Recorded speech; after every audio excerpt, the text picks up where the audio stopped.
Hi, I'm Danielle, and this is your 9 a.m. Beacon yoga class, Monday morning. So we're going to start in child's pose on our mats.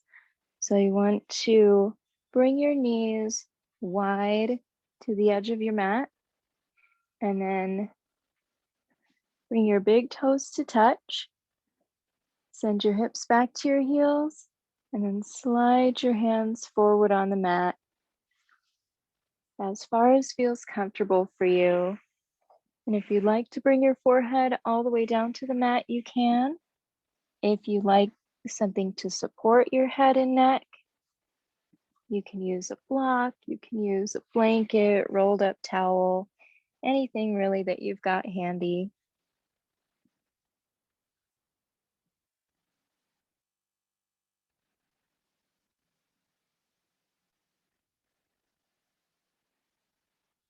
If this feels pretty extreme on your hips, you can also place a blanket or a towel between your heels and your hips, which will also help. This should be a restful pose.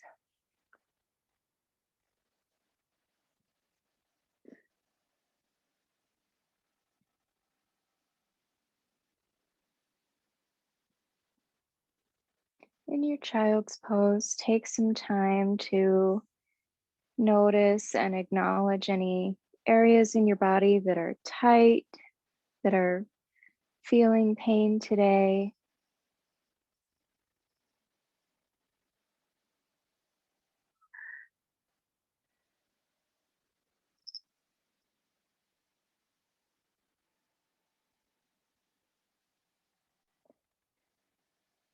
And then start to bring your awareness to your breath.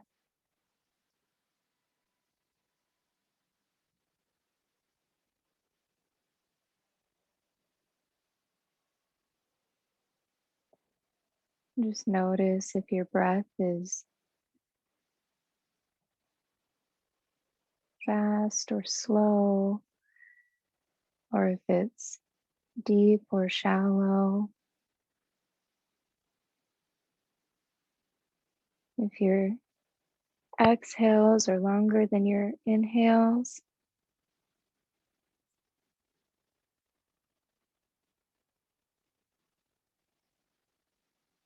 And you don't have to force a change in your breath, but one tool to use in Vinyasa yoga is called Ujjayi breath, and it means victorious breath. The Ujjayi breath is even inhales and exhales in through the nose and out through the nose.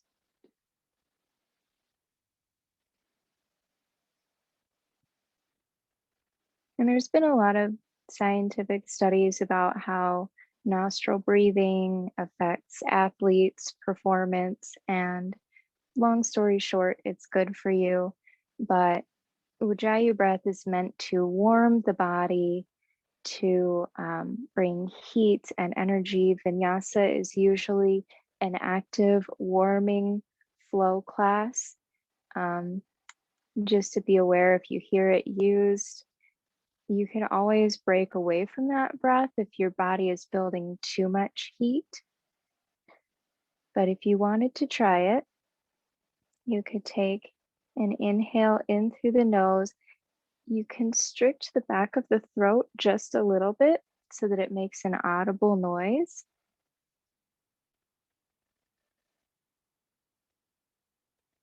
Sounds a little bit like Darth Vader,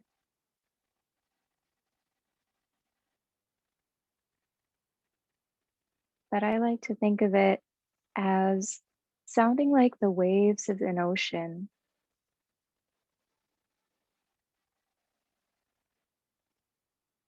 and to visualize my breath coming in like a wave on the beach,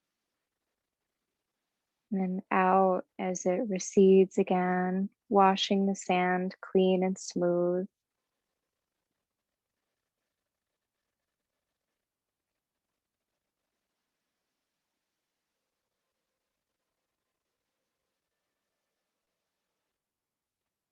So from your child's pose, we'll start to move a little bit.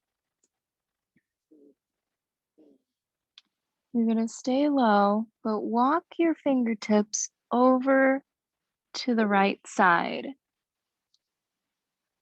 You're just starting with a little bit of a side stretch here. Maybe you feel it in your arms, maybe you feel it in the side of your rib cage, or maybe you feel it all the way down in your hip. But today, focus on finding your threshold. And what I mean by that is the point that yoga is beneficial to you and not painful. You know, we're taught that no pain, no gain, which is not the case in yoga. That usually means you're headed towards an injury. So find that point for you, that sweet spot where you're saying, oh, I get a sensation, I get a stretch, but I'm not in pain.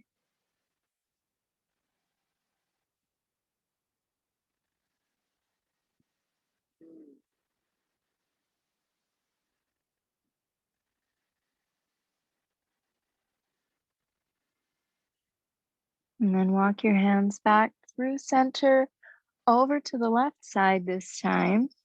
Again, find that threshold.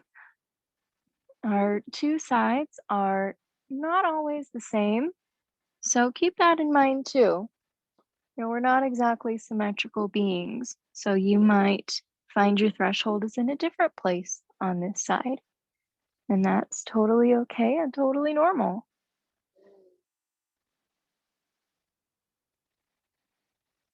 And once you settle into a pose, find that breath again. Find that rhythmic Ujjayi breath where you're evening out your inhales and your exhales. And then come back to center.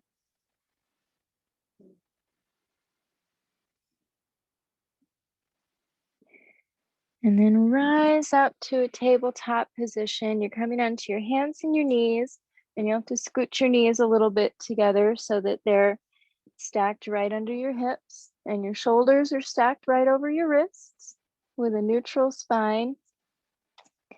And we'll move through a few cat-cows. So as you inhale, drop your belly, lift your tailbone, and lift your gaze a little bit.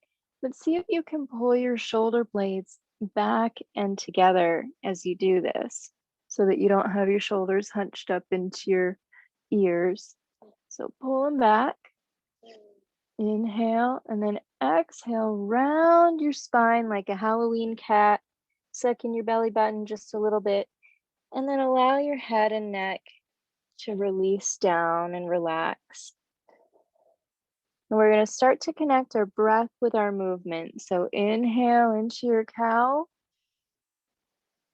Exhale into cat. And we'll do 3 more. Inhale to cow. Exhale to cat. 2 more.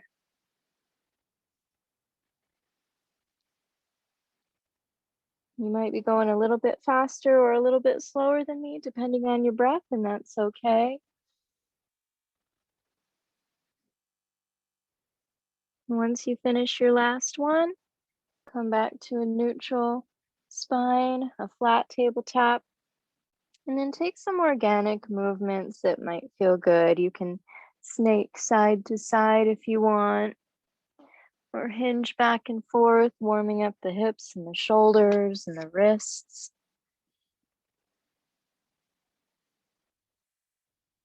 And in fact, this is really beneficial if you spend a lot of time on the computer or using your phone. We tend to neglect our wrists a lot. So sometimes you can get a sensation just by hinging forward. You can also get sensation by turning your fingertips outward and hinging side to side just a little bit. If this feels really good, really juicy, and you're like, I want to up the intensity, you can turn your fingertips toward yourself This is really, really intense for me, so I'm not going to do it, but it is very healthy for you if you do it up to that threshold without causing injury. But be very careful because your wrists are pretty delicate joints. And then once you've stretched out your wrists a bit, flip your hands so that the top of your hand is on the ground and your fingertips are pointing towards you. And as you sit back a little bit or hinge back and forth, you're just going to counter pose that last stretch.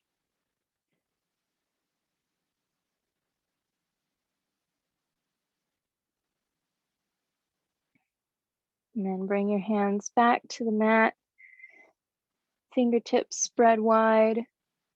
We'll do a pose called thread the needle. So you're still in tabletop. Shift your weight into your left hand, spread your fingers wide, press your whole hand into the mat, and inhale your right arm up. So you're taking a little twist. As you exhale, bring that hand underneath your left armpit, and your right shoulder is coming all the way down towards the mat. If that feels okay, you can rest your shoulder, your cheek on the mat, and then you can slide your left hand forward if you want.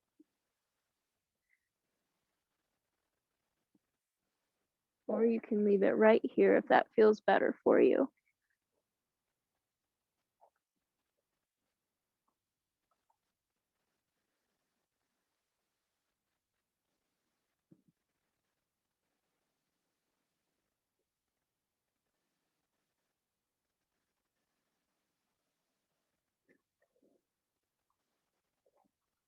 When you're settled into the pose, always come back to your breath.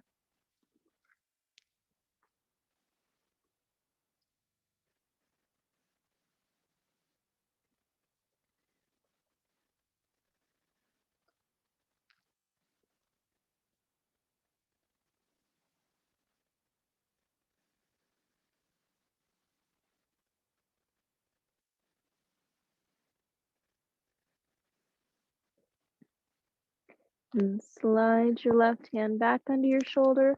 Press weight into it to push yourself up. Right arm comes up one more time before you set it down. And then shift weight into your left hand, into your right hand to switch sides. That way you can lift up your left arm. Exhale, slide it under that armpit. Find your thread the needle pose on this side.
Take one more breath here. And bring your right hand back under your shoulder. Press yourself up. Reach high with the left hand one more time. Release it back down. And then we're going to do a little bit of balance, a little bit of core while we're here. And if you do struggle with balance a little bit, I recommend keeping your toes tucked. That will help stabilize you a little bit. But if you like to, you can release the tops of your feet down to the mat. So from your tabletop, start to bring your right arm straight out in front of you. bicep by your ear, fingers tips pointed forward. For some people, this is going to do it. You're going to start to feel your core engage. If you'd like to challenge yourself further, you can stretch out your left foot. So if you're doing your right arm, you're doing your left foot. Stretch your toes out. When you got your legs straight, you can lift your toes up off the mat, bringing that leg straight out behind you. And the real challenge is keeping your hips level and not coming all the way over to the right side to compensate. You want to try and keep your hips squared to the mat. And then release your hand and your knee back down. If you want to give the other side a shot, then shift your weight into your right palm as you lift your left arm up. This time your right leg comes straight out behind you. When you have straightened it, lift your toes up. Keep your hips squared to the mat.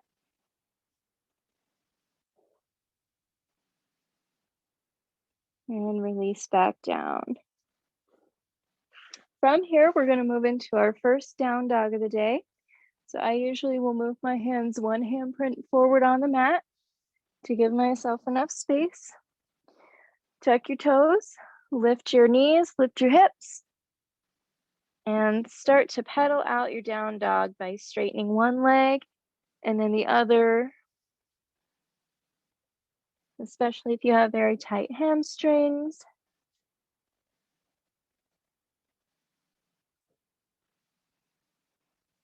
And then once you've loosened up those legs a little bit, lift the tailbone high into the air, melt your heart towards your thighs so that you're creating a straight line from your wrists, through your elbows, through your shoulder, up to your hips. And it's okay if your knees are bent. What you don't want is sort of doing a lopsided hunch thing. You want to go for that upside down V as much as you can. From your down dog, take a look at the spot right between your hands on the mat.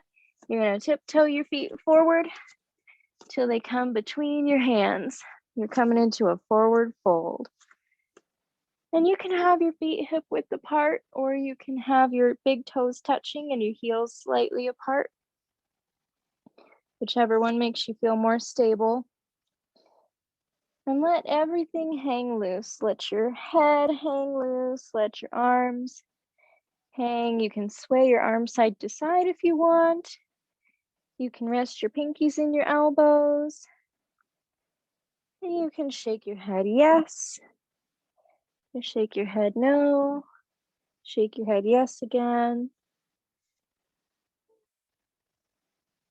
Pet the cat.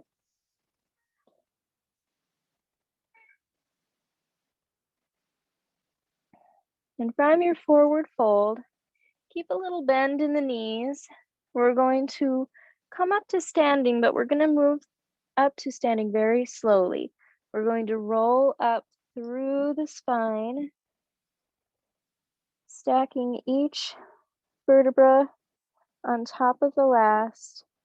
So your head and neck are going to stay completely relaxed, completely hanging loose until the very, very end when they're the last things to come up. And then roll your shoulders down and back. You can shine your palms forward. And this is your mountain pose. Your strongest, most stable pose. And root down through your feet. Keep your knees with a little micro bend in them so that they're pliable. But send energy down through the four corners of your feet. You might even shift your weight back into the heels or forward into the balls of your feet until you find that sweet spot in the middle. And spread your toes wide. Press them into the mat. so that you feel very solid. At the same time that you're sending energy down into the ground, you're also sending energy up through the crown of your head, standing tall and strong. And inhale your arms up overhead for extended mountain. And big exhale, hands through heart center will come forward into a forward fold. Again, letting the top half of your body collapse forward over your thighs. And this is not a PE touch your toes challenge. So if you can see, my knees are very bent. I'm almost just resting on my thighs.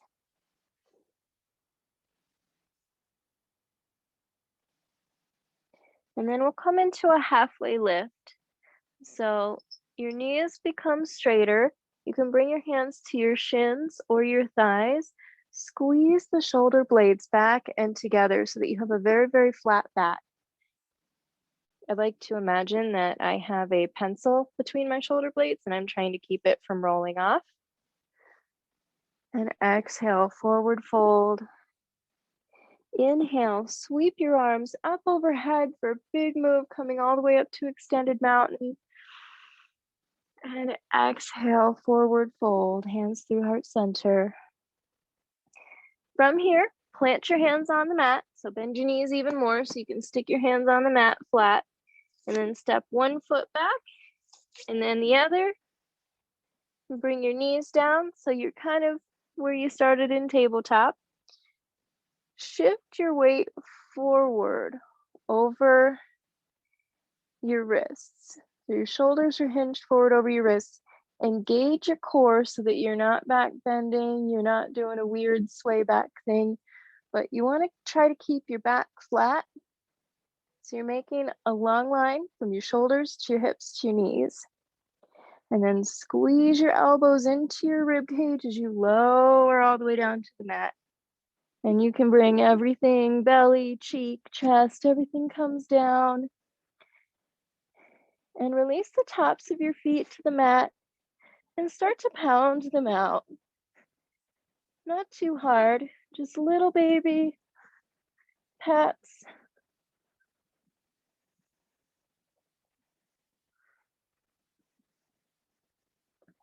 This can be very grounding. And then we're going to come up into a low cobra. So without putting a whole lot of weight into your hands, inhale, peel your chest up off the mat. And exhale, release. Maybe you release the other cheek down to the mat. Inhale, peel your chest up again. Exhale, release. And then last one, inhale up to your highest cobra. And exhale, release back down. Press weight back into your hands. Push up. So you're coming up to your hands and knees. Tuck your toes, lift your knees, lift your hips. You're coming straight up into a downward facing dog. And maybe you need to pedal out this down dog too. That's okay.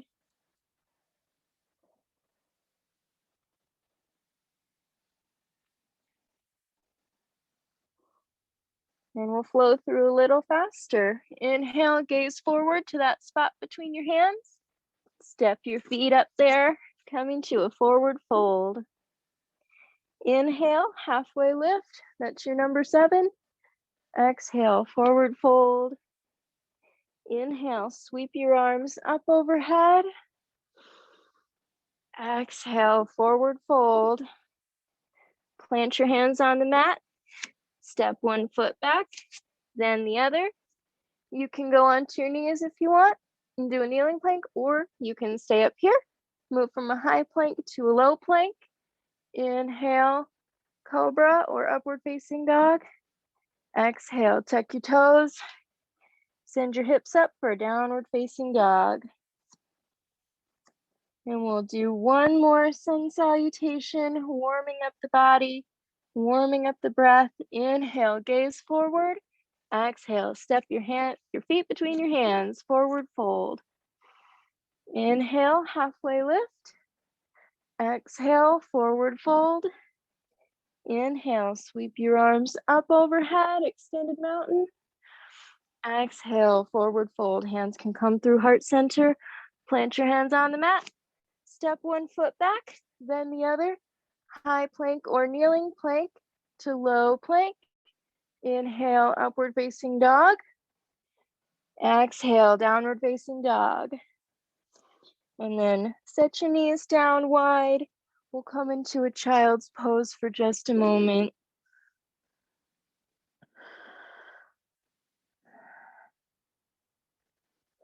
If you somehow lost track of your breath, come back to your breath,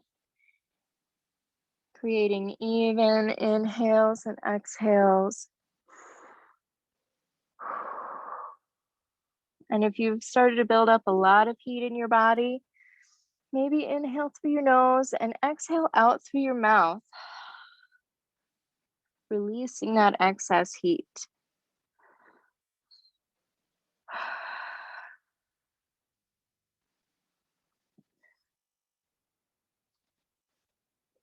And you can take a few more breaths here if you want. And we'll meet up in a downward facing dog.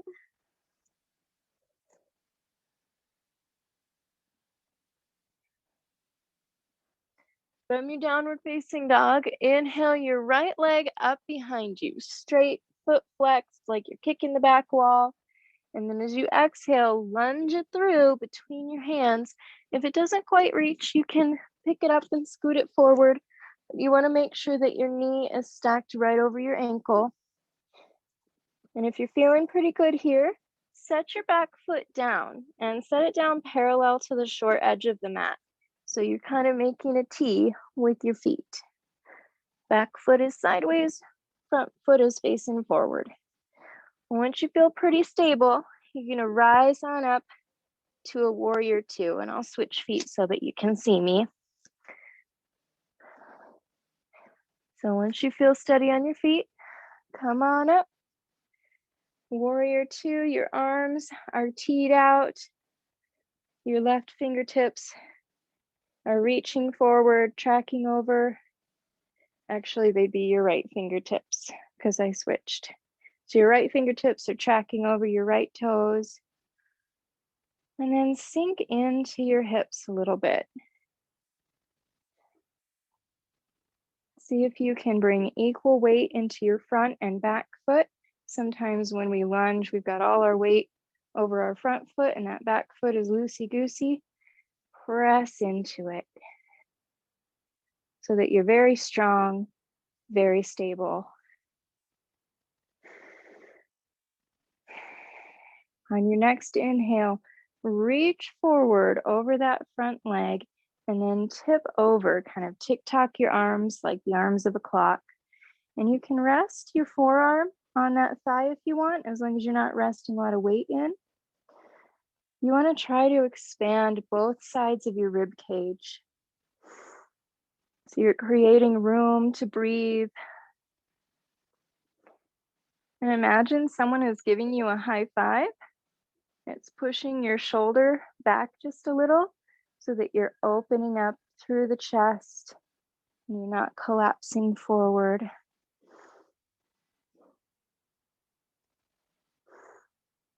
Take one more breath here. Inhale, exhale. And on your next inhale, let that top arm pull you up and over into a reverse warrior. So your left fingertips can slide down your back leg. Right arm comes overhead. And again, make sure that you have room in both of your side bodies for breath, that you're not getting too crunchy in one side or the other. And stay low in your lunge in the front knee. Keep that knee tracking over the ankle.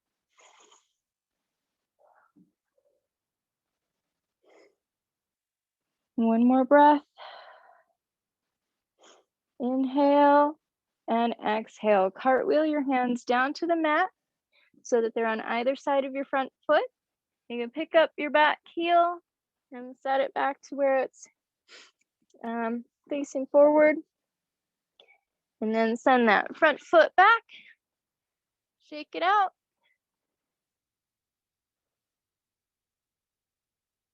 And go ahead and set it down. Pedal out your down dog if you want. And then we'll set up for the other side. So I'll switch around. So this time, inhale your left leg up. Exhale, lunge it through. Set your right heel down.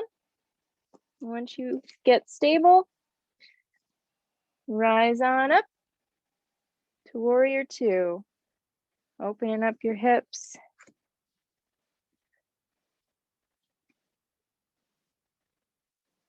Opening up your arms, opening your chest.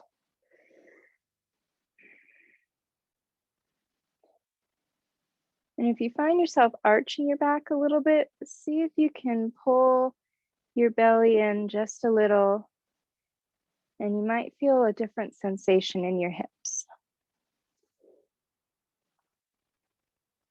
And lower into your lunge just a little bit. And on your next inhale, reach forward. Exhale, tip over into extended side angle.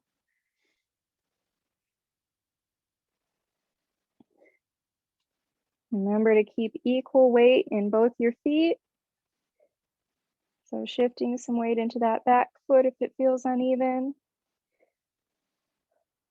Draw that top hand back to open the chest. And then we're going to reverse. Let your next inhale pull you up. Top arm comes down, bottom arm comes up. Don't lose your lunge in the front leg. Sometimes we kind of forget about that. And we're like, I'm kind of lunged, but stay low in that lunge.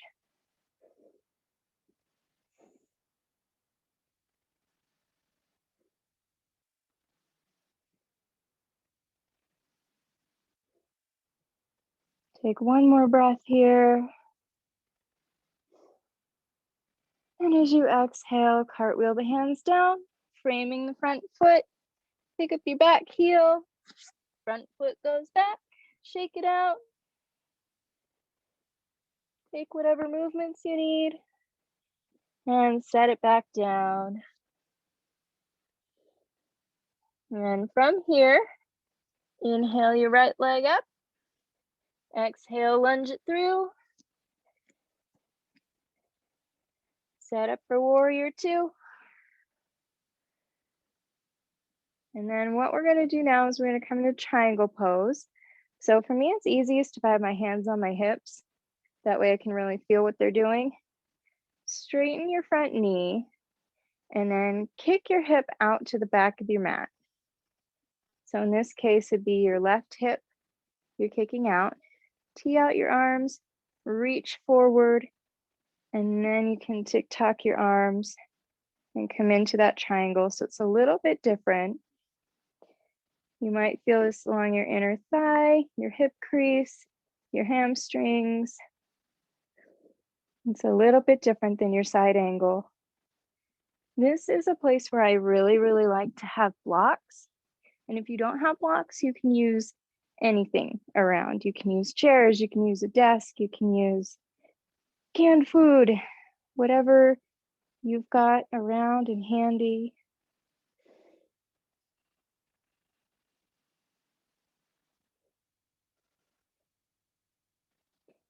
Take one more breath here. And bring both arms up. Pivot your right foot so that it's also parallel to the short edge of your mat. And then take both your toes out a little bit so they're at an angle. Like not quite first position ballet style, but maybe a 45-degree angle. Bend your knees. We're going to come into horse pose or goddess pose. And your elbows can come into your rib cage, or you can bring your hands to heart center. Let's sink down into your hips.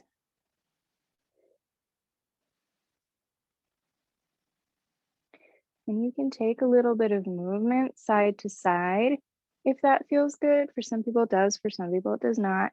So listen to your body.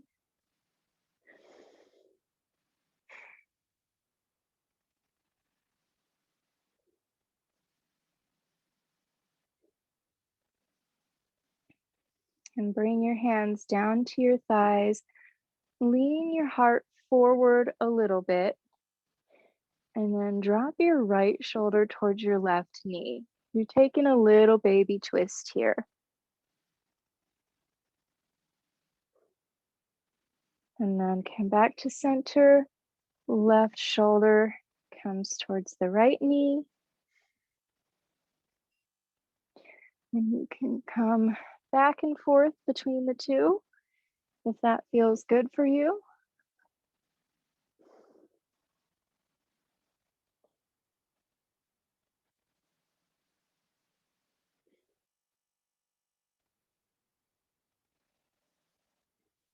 And come back to center with a flat back. Bring your torso back up. And then straighten your legs. Bring both arms up for a 5-pointed star. And then you're going to pivot what was your front foot is going to become your back foot. So that's coming parallel to the short edge of the mat. And then your other foot is coming forward. So you're probably facing what was the back of your mat now. And if I have kept track of this correctly, then what is now your front foot should be your left foot. If that's not the case, just go with whatever foot is in front. So from here, we're going to take triangle pose. So if your knee is bent, if your front knee is bent, straighten it. Hands on your hips, kick your hips to the back.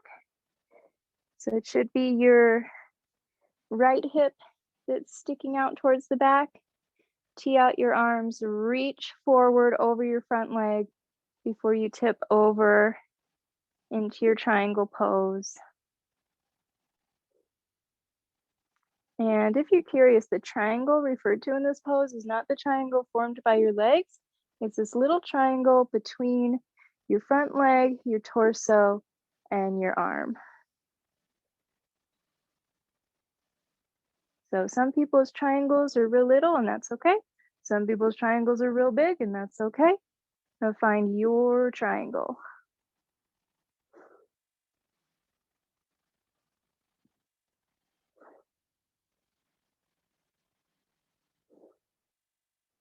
Take one more breath here.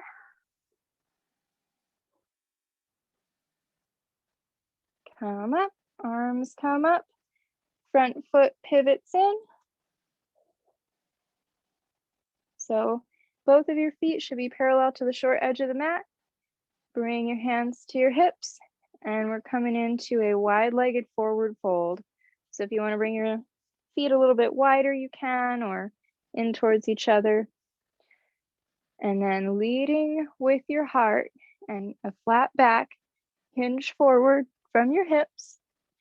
When you get to this point where your back is flat along with the ground, then you can release your hands. If your hands touch the ground, then you can fully collapse forward, rounding the back, letting the crown of the head come towards the ground.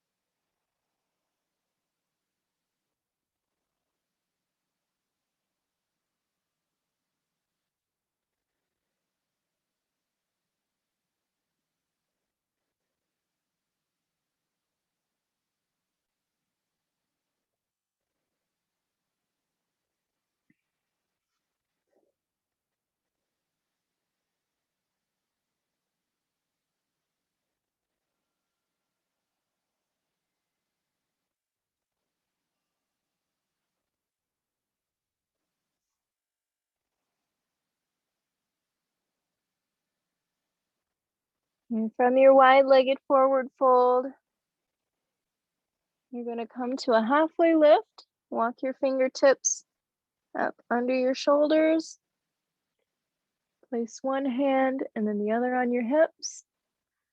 And then rise the rest of the way up with a flat back. Step your feet together and shake them out. And then you can face the front of your mat again. We're going to take a tree pose. And you probably see tree pose a lot, but what I love about it is that it can be as challenging as you want it to be. So it is truly a pose for all level yogis. And what I like to do is start with my left leg as the supporting leg. So I shift my weight into my left leg. And then once all the weight is transferred and you can pick up your right foot, you can set it at your ankle with your toes on the ground. You can set it on your shin, or you can bring it all the way up into your thigh.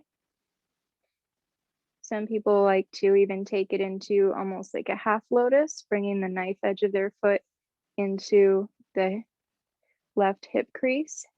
So find what works for you. And then let that knee come out to the side. So you are opening your hips here. Your hands can be at heart center. You can have one hand on the wall or a chair or a desk. I like to say I'm very blessed in my yoga space here because I have plenty of props and furniture to use as I need. I try to look at the bright side.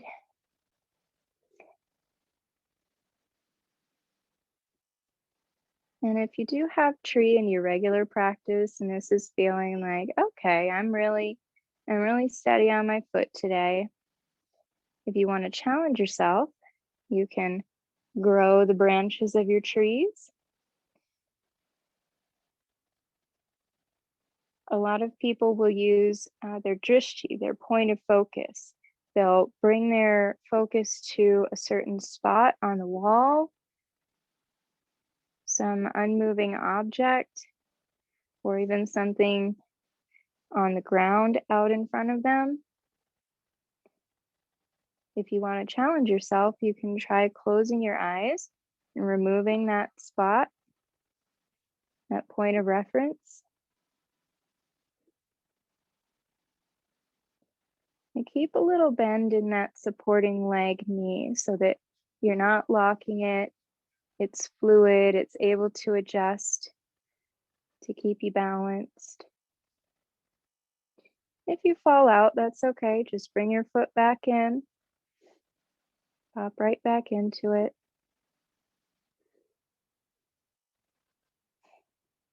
And then slowly, with control, release your right foot back down to the mat and shake out your legs a little. We'll do the other side. So root down through your right foot. Maybe you want to spread your toes out, set them down so they've got a good grip on the mat. Make sure you've got that micro bend in the knee. And once your weight is shifted over to the right, you can lift up your left toes. Set your foot at your ankle, your shin, your thigh. And it might be different on this side too. So respect that. Once you find tree on this side, you can keep your hands at heart center, or you can grow your branches. You can keep your drishti on a point of focus, or you can choose to challenge yourself by closing your eyes.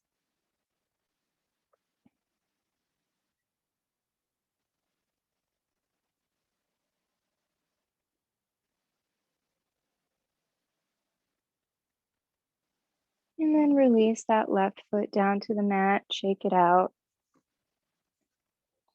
And we're going to make our way down onto the ground to a seated position. So you can do that however you want to.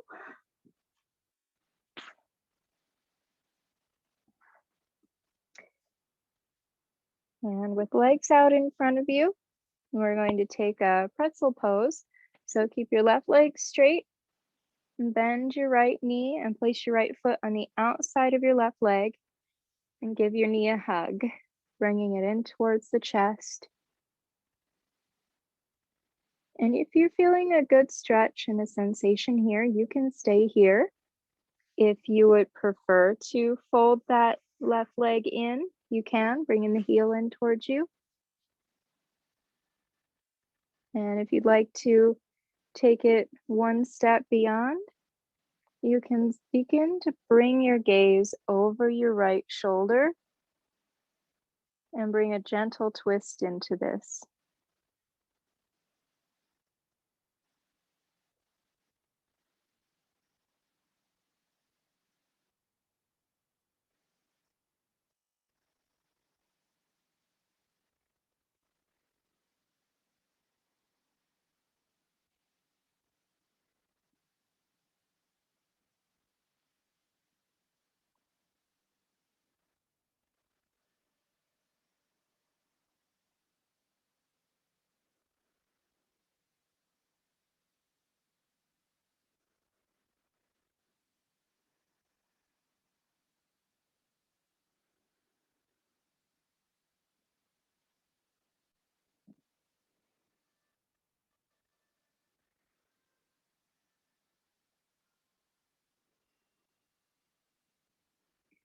If you've taken a twist, return your torso to center.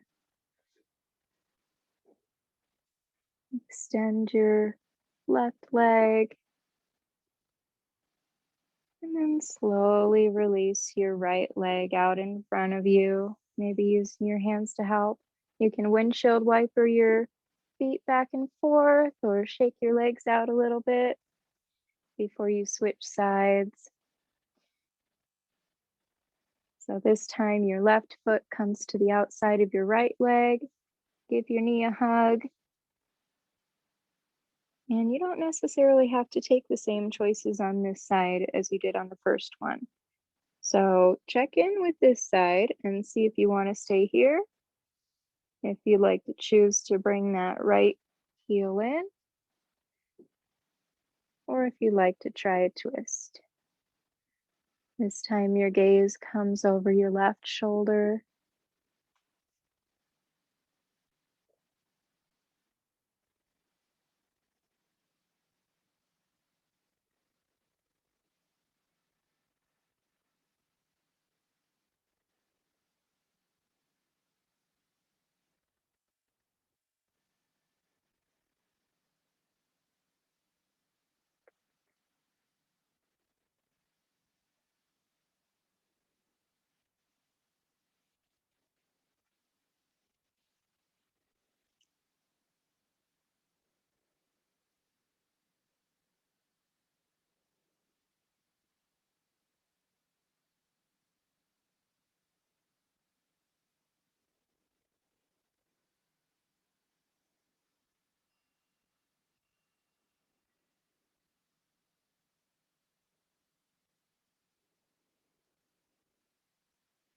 Return back to center. Unwind your legs, taking your time, using your hands to help so that you avoid injury. And then take whatever movement you need in the legs here. We'll come into cobbler's pose. So the soles of your feet come together and your heels come in towards your body. You can choose how far away from your body you want those heels.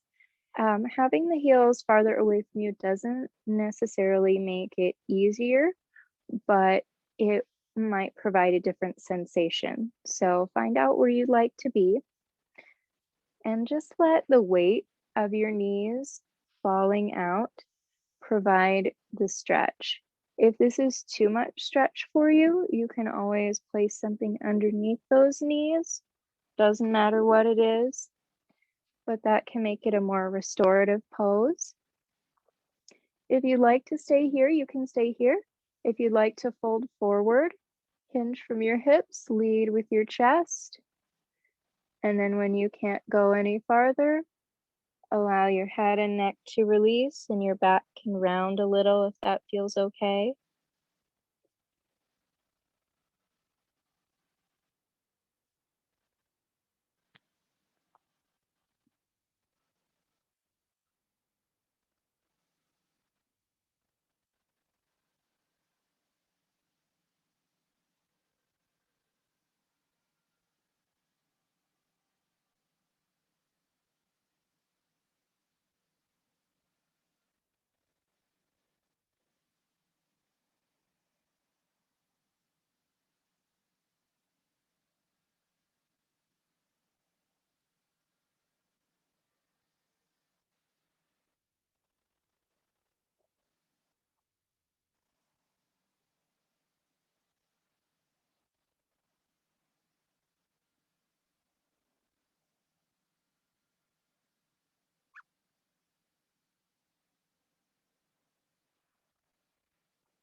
And then press yourself up, walk your fingertips back in towards your torso, and use your hands to bring your knees together so that you're not reactivating those muscles too quickly. And then you can stretch your legs straight out in front of you. We're going to make our way onto our backs. So you can do that however you want to. If you want to roll over on your side and do it that way. If you want to put your hands at the back of your thighs and roll down, that's my favorite way. But bring in one knee followed by the other into your chest. And you can rock side to side a little bit. You can make circles on the ceiling with your knees, massaging out the low back and the sacrum. And take any last minute movements that you need before your final Shavasana. So if you want to take a little twist, if you want to take a happy baby, you can do that, whatever you've already got in your practice. And then find the pose that you want to take your Shavasana. You can slide your legs straight out in front of you and let your feet fall open. If you do have low back problems, I recommend keeping your knees bent, feet on the mat, and let your knees knock in towards each other. And you can rest your hands down by your sides or on your belly, wherever it's comfortable.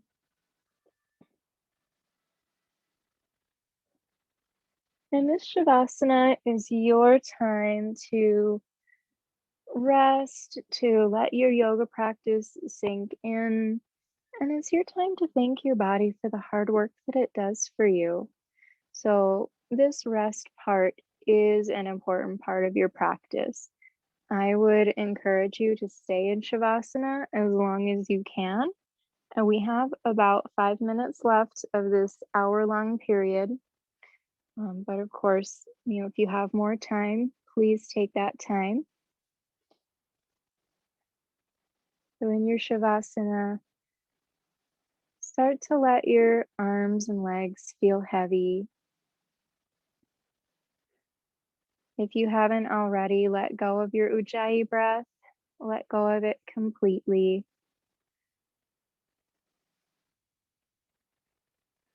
And just let your breath come naturally and easily.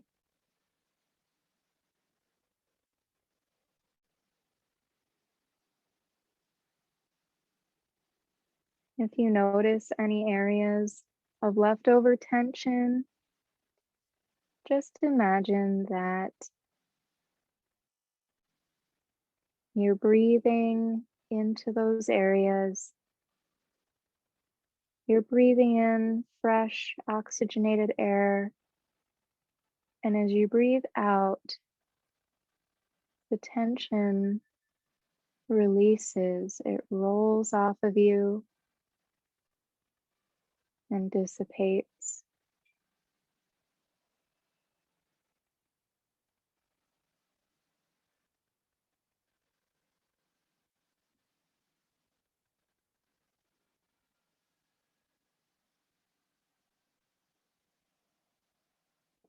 And I'll sign up here. Again, you have about 4 minutes remaining of this hour-long class, but stay in Shavasana as long as you can, as long as you like.